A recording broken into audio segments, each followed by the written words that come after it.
Tetapi kenapa saya bahas? Karena saya mesti lihat dulu gerejanya bagaimana dan bagaimana Tuhan pimpin. Setelah 4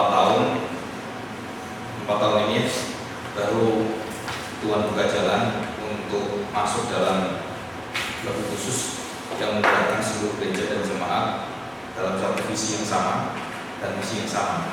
Dan ini terus perlu konsistensi.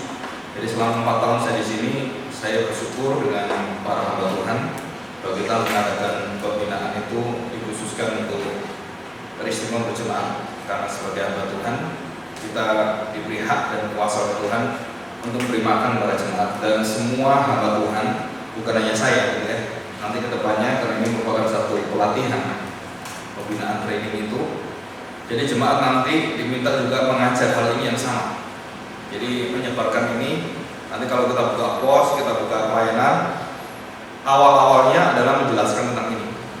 Jadi visi misi ini, kemudian pola hidupnya juga sama dan juga pola bergerejanya sama. Jadi nanti kedepannya pengaruhnya itu sangat besar sekali. Jadi bukan hanya kita belajar visi misi gereja itu apa ya, dan kerajaan Allah itu apa, bukan hanya itu. Yang berubah adalah kemungkinan besar mulai dari diri kita sampai keluarga, perusahaan, sampai ke pelayanan gereja, dan bahkan kalau saya lihat yang paling berat itu adalah pemerintahan gereja itu akan berubah. Selama ini kita mengenal pemerintahan gereja yang sangat berbeda dengan apa yang Tuhan Yesus inginkan. Ada sistem kongregasi, ada sistem presbyterian, tetapi tidak pernah dikembangkan sampai sistem yang pernah diterapkan oleh John Calvin. Ya, di Indonesia sedikit sekali yang menerapkan itu, termasuk di dalam gereja-gereja yang luar biasa. Nah, saya harapkan kita semua bisa sungguh-sungguh ini belajar untuk mengerti hati Tuhan. Jadi ini bukan hanya saya mengajar saudara sebagai jemaat atau sebagai simpatisan atau dari gereja lain, bukan. Sebenarnya ini adalah visi misi gereja yang harus dimiliki oleh setiap orang Kristen, bukan hanya kita saja, tapi setiap orang Kristen. Kenapa? Nah, saya cerita sedikit yang pernah saya ceritakan. Tahun lalu saya berpuasa dengan mungkin beberapa hamba Tuhannya yang saya ajak untuk kita berdoa, yaitu kapan Tuhan pimpin kita masuk dalam visi misi yang sangat khusus ini.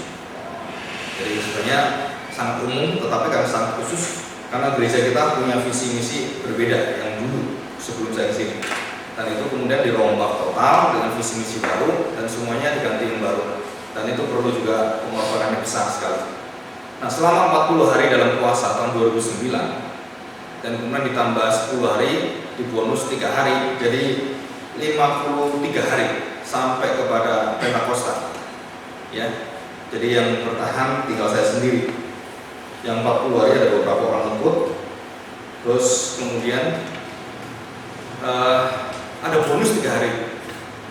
Minggu kedua itu saya baca-baca Alkitab sampai jauh pagi malam ya, dari malam sampai ke pagi. Nah, saya berdoa untuk lebih fokus kepada pemberitaan ini. Jadi gereja kita selama 3 tahun ini itu memasuki tema-tema yang setiap bulan, mulai dari tema mingguan sampai lagu, semua diatur itu ada dasarnya. Jadi kalau kita di depan, mulai tahun ini baru dikerjakan ya oleh majelis. Padahal awal tahun saya sudah meminta supaya ada bukan papan reklame, tetapi supaya dunia tahu bahwa kita memiliki satu kekhususan dalam kekristenan. Tema-tema kita supaya dunia tahu, maka saya minta dipasang di depan. Dan baru beberapa bulan ini dipasang karena kita akan peresmian. Ya, ada 2 papan yang dipasang sana dan yang di sini.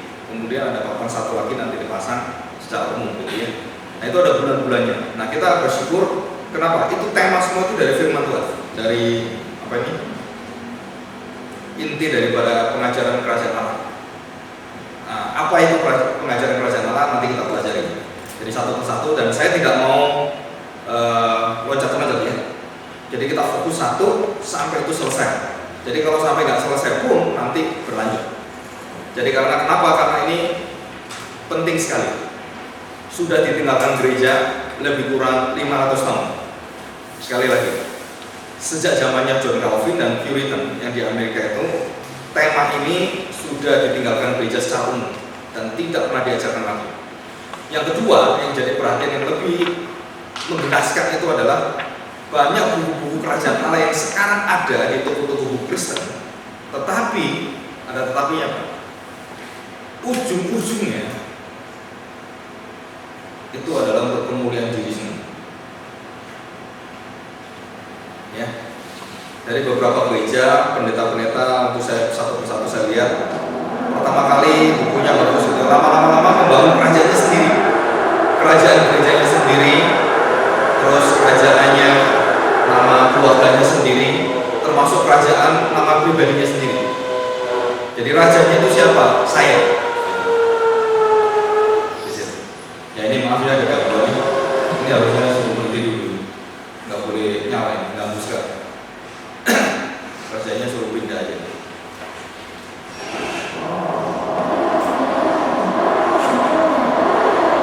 Ya. Nah, satu kerinduan daripada hati yang ada dari api reformasi itu adalah memberikan hak kepada setiap jemaat untuk belajar Alkitab atau teologi. Nah, herannya sampai hari ini yang belajar itu hanya beberapa gereja-gereja tertentu. Yang lain itu sulit sekali belajar. Ya. Nah, sekarang kita akan masuk dalam pengenalan akan apa sih kerajaan Allah dan bagaimana kerajaan Allah. Apakah sepenting itukah berita Injil kerajaan Allah itu? Nah, kalau penting alasannya apa? Buktinya apa? Nah, selama kira-kira sampai hari ini dari tahun 2009 dan 2011, nah juga sampai tahun kapanpun gitu ya. Nah, kita harus memperdalam hidup yang mau serupa dengan Kristus, serupa dengan Raja kita. Kalau itu tidak ada, bukan gereja. Sekali lagi, spirit kalau itu nggak ada, saya mau menjadi serupa dengan Kristus itu nggak pernah diberitakan.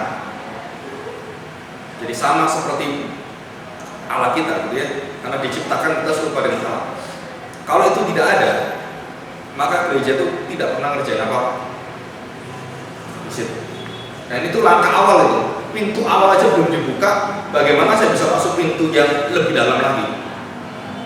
Karakter saya seperti Kristus, pikiran saya seperti Kristus, perasaan saya bisa merasakan berbelas kasihan seperti Kristus.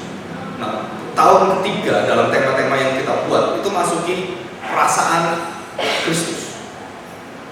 Tahun yang lalu pikiran Kristus. Sekarang ini mulai perasaan, bagaimana kita share tentang belas kasihan Tuhan, bagaimana kita bermurah hati. Saudara cari di gereja-gereja nggak ada. Kenapa? Karena kita fokusnya tuh kepada Kristus dan kerajaannya. Saudara cari di mana-mana nggak ada. Saya udah cek gereja mana saya pernah keliling di Indonesia gitu ya, gereja-gereja sampai di luar negeri itu nggak ada. Kenapa nggak ada? Karena mereka nggak fokus di sini dan tidak menggali ini dan cuek. Nah, saya bersyukur kenapa? Karena bahan saya paling banyak. Nah, saudara kalau punya waktu, ini mungkin nanti saya akan bahas banyak karena ini kumpulan buku-buku dari mungkin ribuan buku diringkas oleh Profesor Stassen dan muridnya namanya Boucher. Jadi ini profesor dan muridnya. Sekarang mereka profesor semua. Nah, buku ini buku yang paling komprehensif. Kalau saya lihat ya, selama saya baca berpuluh-puluh tahun, buku ini buku yang paling komprehensif dan jelas, tegas, gitu ya. Nah, saudara kalau punya waktu, punya uang, baca ini.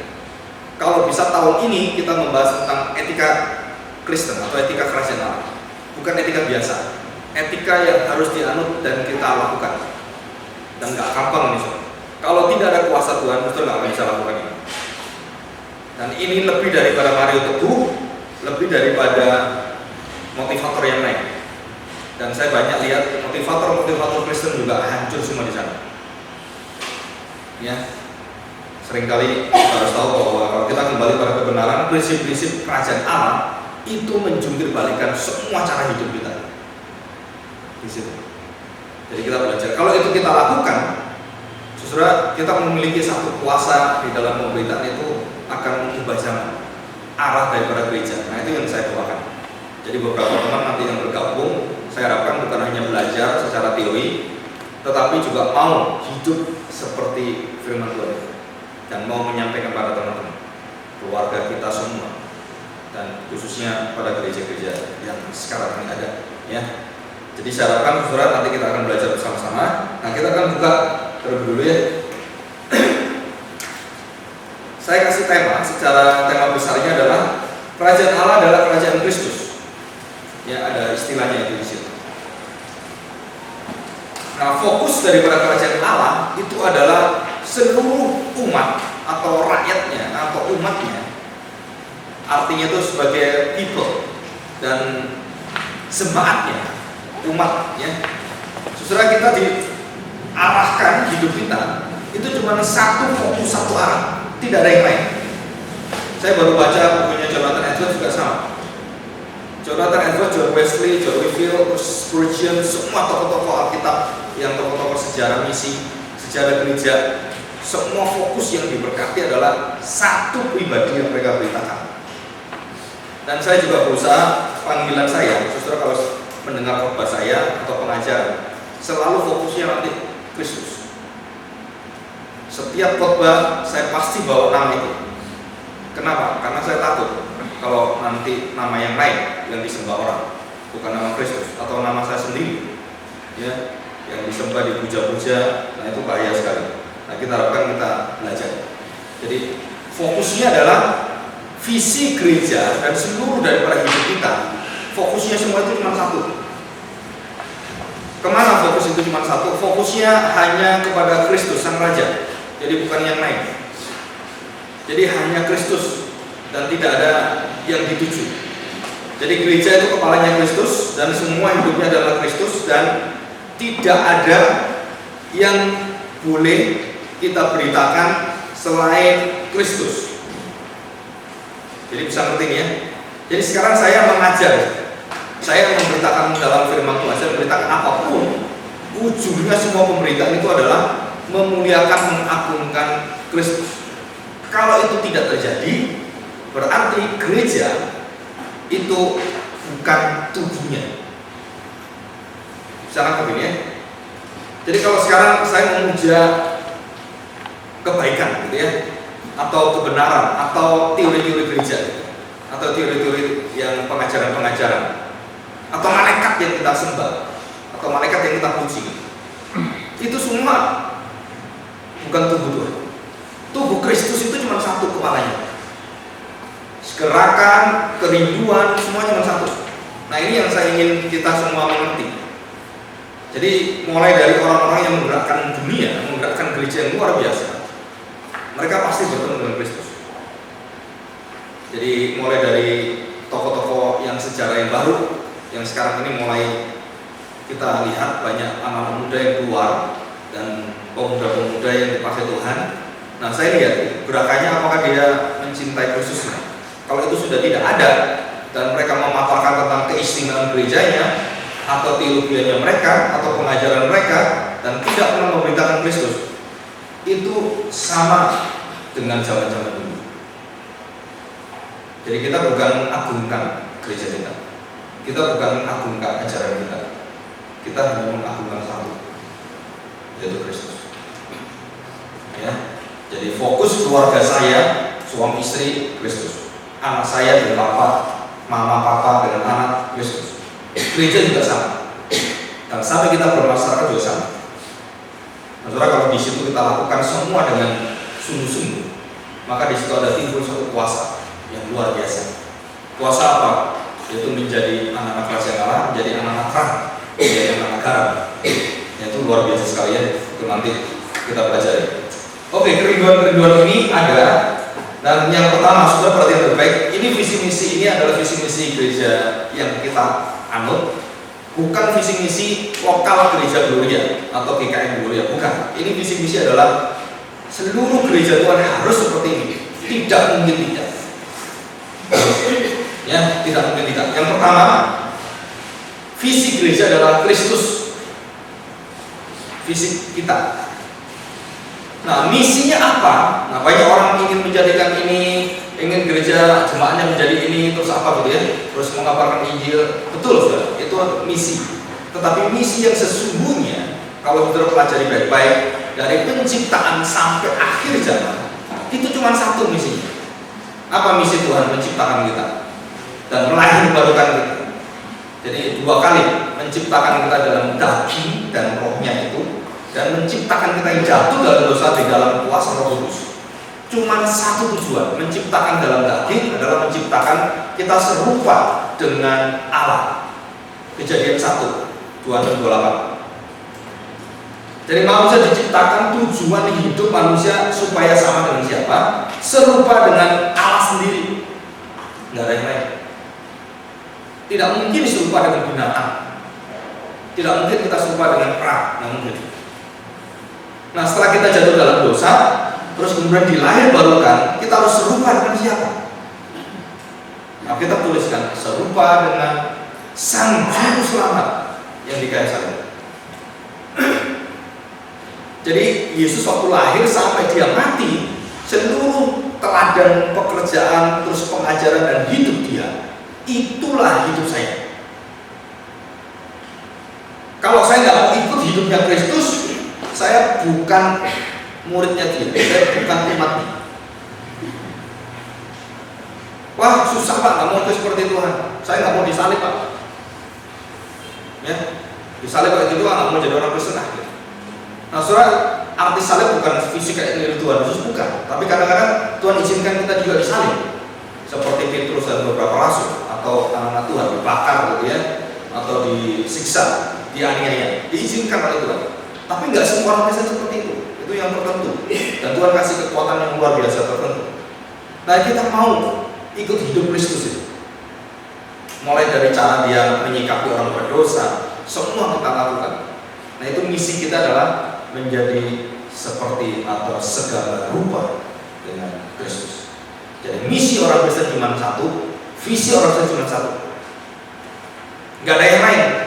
Jadi jutaan gereja di seluruh muka bumi ini, kalau saya lihat visi misi semua, begitu nggak ada Kristus di sana, gereja itu nyasar, pasti nyasar.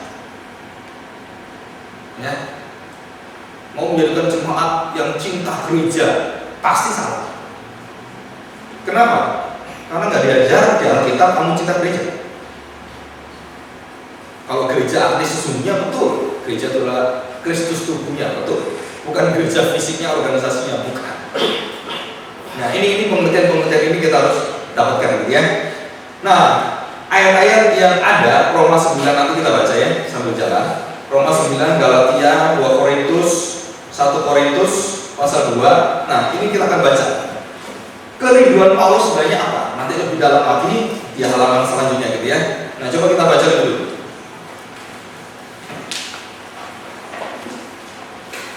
Di dalam Roma dulu ya. Roma 9 dari ayat yang pertama ya, kita bacakan. Demikian bunyi firman Tuhan. Judulnya adalah pilihan atas Israel. Saudara perhatikan, Israel di sini bukan jasmani atau secara sunat atau di dalam hukum Taurat, tapi ini Israel adalah Israel yang secara iman yang Paulus jelaskan. Perhatikan baik-baik. Aku mengatakan kebenaran dalam Kristus, aku tidak berdusta. Suara hatiku turut bersaksi dalam Roh Kudus bahwa aku sangat